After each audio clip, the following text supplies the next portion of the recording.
It's yet another book the White House tried and failed to stop being published. The tale, for the most part, of Donald Trump's past, about the role of the alleged emotional neglect of his parents in forming the man.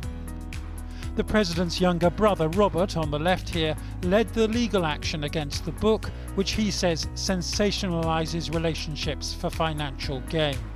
But the author is the president's niece, Mary, a psychologist. She says she's the only Trump willing to tell the story of what she calls the world's most powerful family, and she hopes a court's restraining order on her speaking out will not be allowed to stand.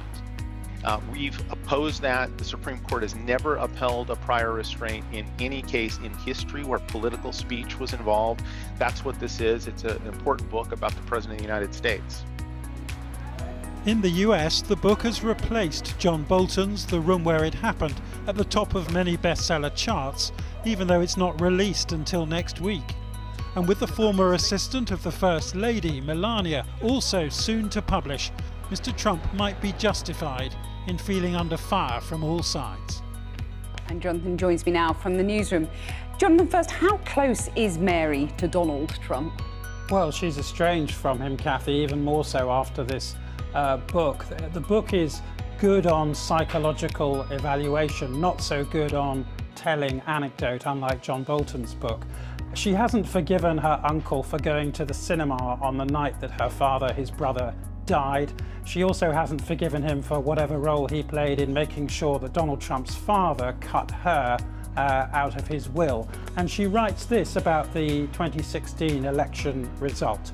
It felt as though over 62 million voters had chosen to turn this country into a macro version of my malignantly dysfunctional family. If he's afforded a second term, it would be the end of American democracy. He isn't doing the job, unless watching TV and tweeting insults count. It's the effort to keep the rest of us distracted from the fact that he knows nothing about politics, civics, or simple human decency that requires an enormous amount of work. And she claims that she's writing this book not to make money, but to make sure that people don't vote for him again. Well, it's absolutely scathing, but tell us a few more specifics about what she's accusing him of.